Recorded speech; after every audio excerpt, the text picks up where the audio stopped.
चलिए दोस्तों, आज की इस क्लास में बात करते हैं भारतीय दर्शनों के बारे में कि भारतीय दर्शन कौन कौन से हैं तथा इनका हमारे समाज में क्या महत्व था।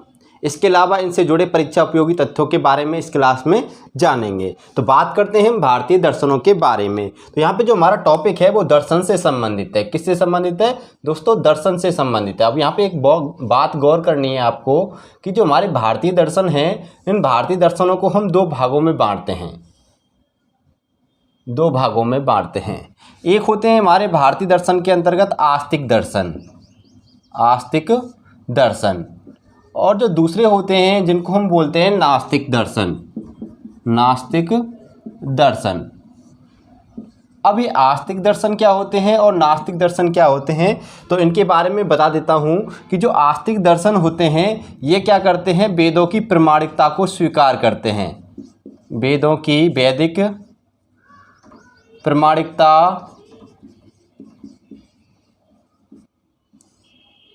को स्वीकृति प्रदान करते हैं। दूसरी इनकी विशेषता ये है कि ये ईश्वर व मूर्ति पूजा में विश्वास रखते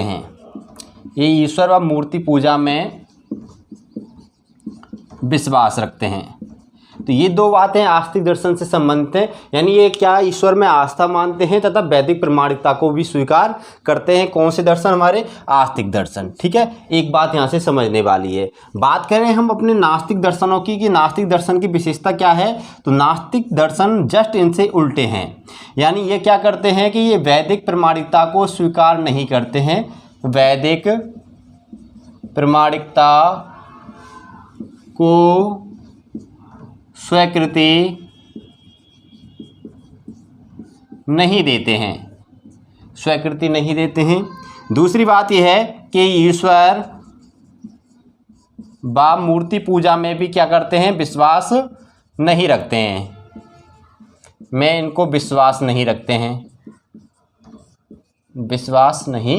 रखते हैं। तो यहाँ पे दोनों के बारे में आपको बस एक पॉइंट याद रखना है, वैदिक प्रामाणिकता, ईश्वर व मूर्ति पूजा।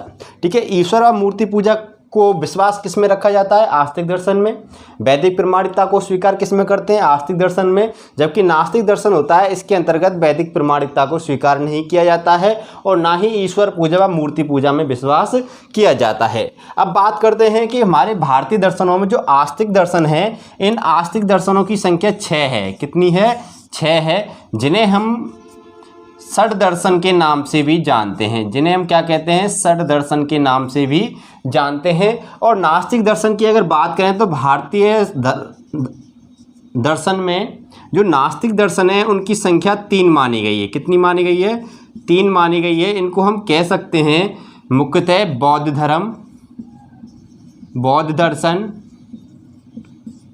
दर्शन। अगला है हमारा जैन दर्शन, और अगला है हमारा चारवाक दर्शन।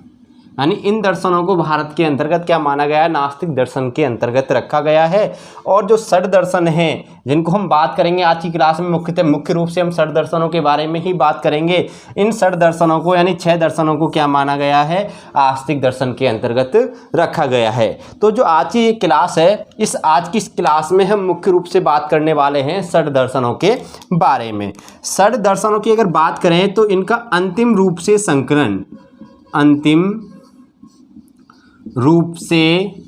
संकलन,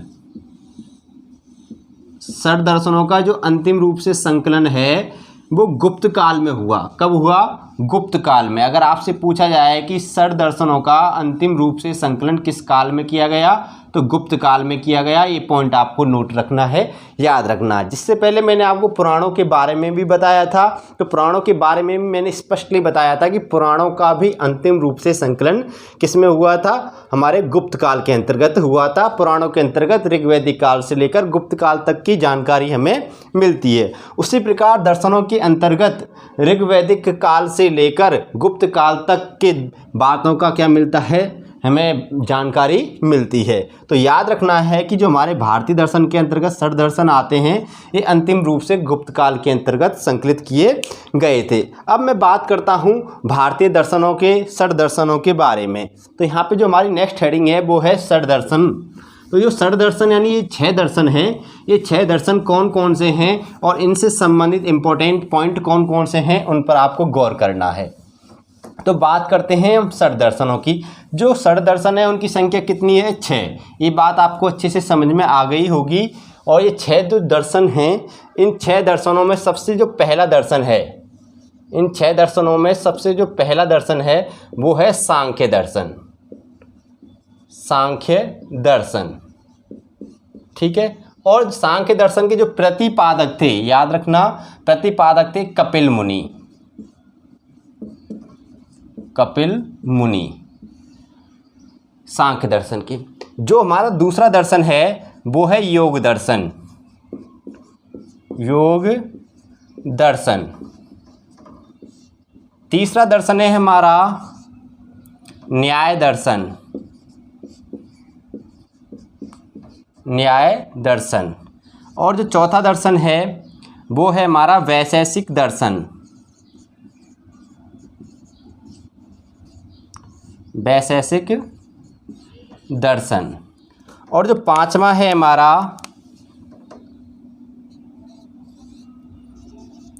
पूर्व मीमांसा।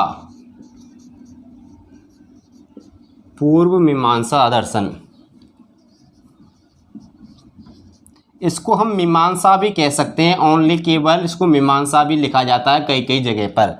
अगर आपको केवल मीमांसा मिले तो आप पूर्व मीमांसा की बात हो रही है। और जो छठवां है वो है हमारा उत्तर मीमांसा। उत्तर मीमांसा दर्शन।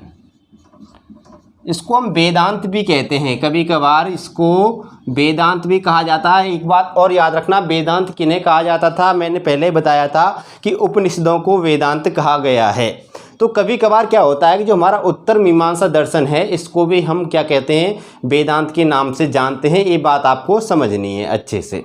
अब बात कर रहे हैं हम सांख्य दर्शन की, कि सांख्य दर्शन के जो प्रतिपादक थे वो कौन थे? कपिल मुनि थे। अब बात करते हैं हम योग दर्शन की। योग दर्शन के जो प्रतिपादक हैं वो हैं पतंजलि। पतंजलि। न्याय दर्शन के प्रतिपादक हैं महर्षि गौतम, या हम कह सकते हैं इनका पूरा नाम लिखें तो अक्षपाद गौतम। अक्षपाद गौतम। वैशेषिक दर्शन के जो प्रतिपादक हैं इनका नाम है उलूक कणाद। उलूक कणाद।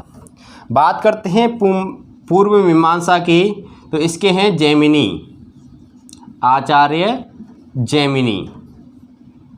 और इसके जो प्रतिपादक हैं वो हैं बदरायण ऋषि।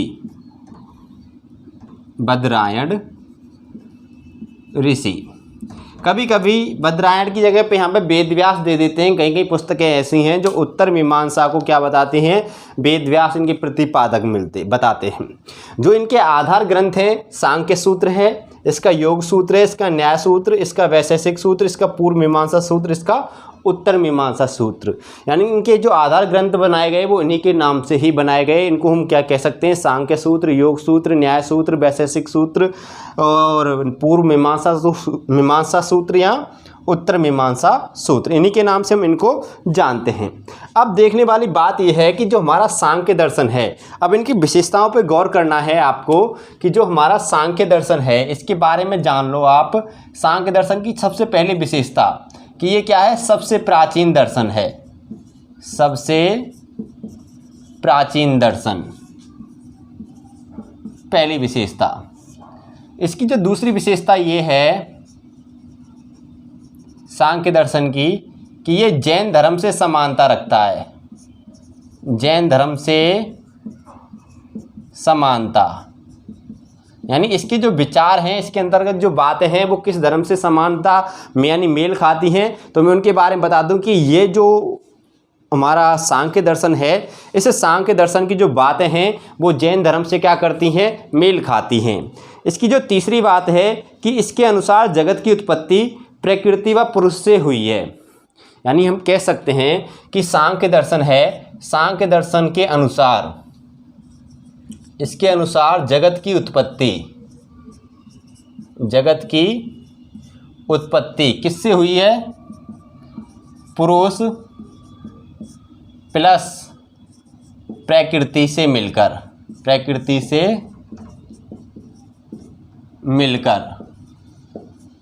ठीक है। अब इसकी अगली विशेषता के ऊपर आगे चलते हैं कि इसके सिद्धांतों का उल्लेख, इसके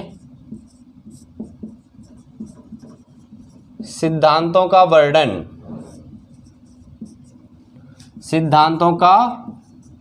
वर्णन किसमें मिलता है, सांख्य कारिका नामक ग्रंथ में मिलता है।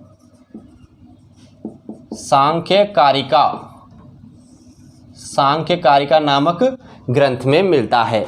अब आपके मन में ये प्रश्न आ रहा होगा कि जो ये सांख्य कारिका ग्रंथ है इसमें क्या मिलता है, हमारे सांख्य दर्शन के सिद्धांतों का वर्णन मिलता है। अब प्रश्न आपके मन में एक और उठ रहा होगा कि सांख्य कारिका जो ग्रंथ है इसके लेखक कौन हैं। तो इसके लेखक के बारे में बता देता हूँ आपको। इसके लेखक हैं ईश्वर कृष्ण।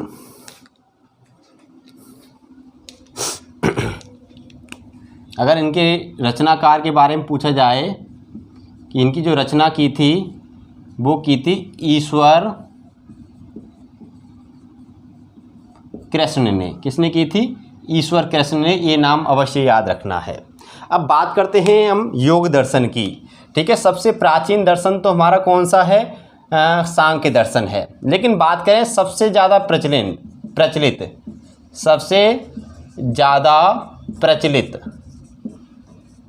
जो हमारा योग दर्शन है ये क्या है, सबसे ज़्यादा प्रचलित दर्शन है। यानी सबसे ज़्यादा प्रचलन में जो दर्शन रहता है इन 6 दर्शनों के अंतर्गत वो योग दर्शन रहता है। ये बात नोट करनी है। बात करता हूँ मैं नेक्स्ट अगले हमारे जो दर्शन है उनकी विशेषताओं के बारे में। न्याय दर्शन की बात करें तो न्याय दर्शन के अंतर्गत क्या मिलता है, केवल न्याय के यानी न्याय से संबंधित बातें मिलती हैं। बात करूं तो वैशेषिक दर्शन की, जिसको उलूक कड़ाद ने लिखा था, इसमें क्या मिलता है, उलूक कड़ाद के द्वारा लिखे गए वैशेषिक दर्शन में। तो इसमें मैं आपको बता दूं कि बात करता हूं इसमें कि इसके अंतर्गत मिलता है हमें विश्व का यथार्थवादी, ये गौर करने वाली बात है, यथार्थवादी विश्लेषणात्मक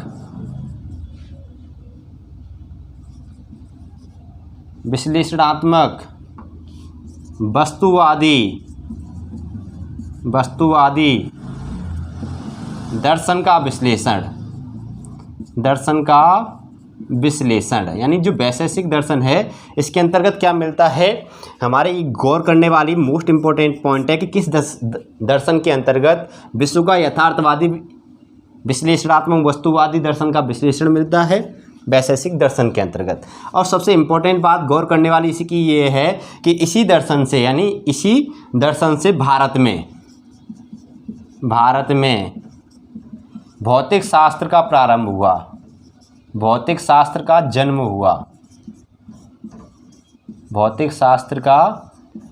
हुआ। एक बात याद रखना कि किस दर्शन से भारत में भौतिक शास्त्र का जन्म हुआ। अगर ये प्रश्न आपके सामने आए तो मैं आपको बता देता हूँ कि किससे हुआ था, हमारे वैशेषिक दर्शन से हुआ था।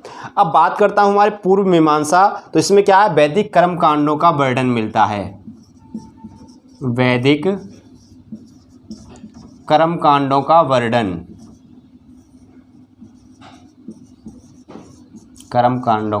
वर्णन।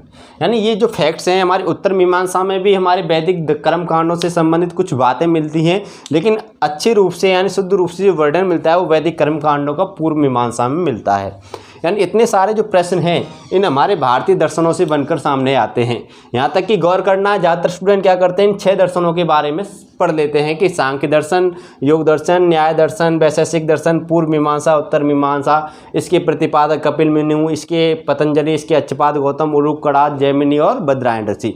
लेकिन इन बातों पर भी आपको गौर करना है, इन बातों से संबंधित भी परीक्षाओं में प्रश्न पूछे जाते हैं। मैं यहाँ पे बता देता हूँ, अगर आपसे पूछ ले नॉर्मल सीधा सीधा प्रश्न बनता है कि सबसे प्राचीन दर्शन कौन सा है, सांख्य दर्शन। सबसे ज़्यादा प्रचलित दर्शन कौन सा है, योग दर्शन। ठीक है, इस प्रकार भी कह सकते हैं कौन सा दर्शन जैन धर्म से समानता रखता है। इस प्रकार क्या होता है, आज की जो हमारी क्लास है, इस क्लास में हमने दर्शनों के बारे में आपको विस्तार से समझाया। मोस्ट इंपॉर्टेंट जितने भी पॉइंट्स थे उन सभी पॉइंट्स के बारे में जानकारी दी। तो आज की इस दर्शन की क्लास में बस इतना ही। अब नेक्स्ट अगली क्लास में हम बात करेंगे आश्रम व्यवस्था के बारे में, यानी हमारे जो गृह सूत्र में हमारे दैनिक जीवन से संबंधित, हमारे सामाजिक जीवन से संबंधित जितनी भी बातें हैं जिनमें आश्रम व्यवस्था आती है, पुरुषार्थ आते हैं, हमारे संस्कार आते हैं, विवाह संस्कार आते हैं, उन सभी के बारे में नेक्स्ट अगली क्लासों में बात हम करेंगे। तो आज की क्लास में बस इतना ही, फिर मिलते हैं नेक्स्ट अगली वीडियो में। वीडियो अच्छी लगी तो वीडियो को लाइक शेयर अवश्य करना है और ज़्यादा से ज़्यादा लोगों को शेयर भी करना, और अपने जो भी डाउट्स हैं और जो भी कुछ बातें हैं वो हमें कमेंट में अवश्य बताएं। अपने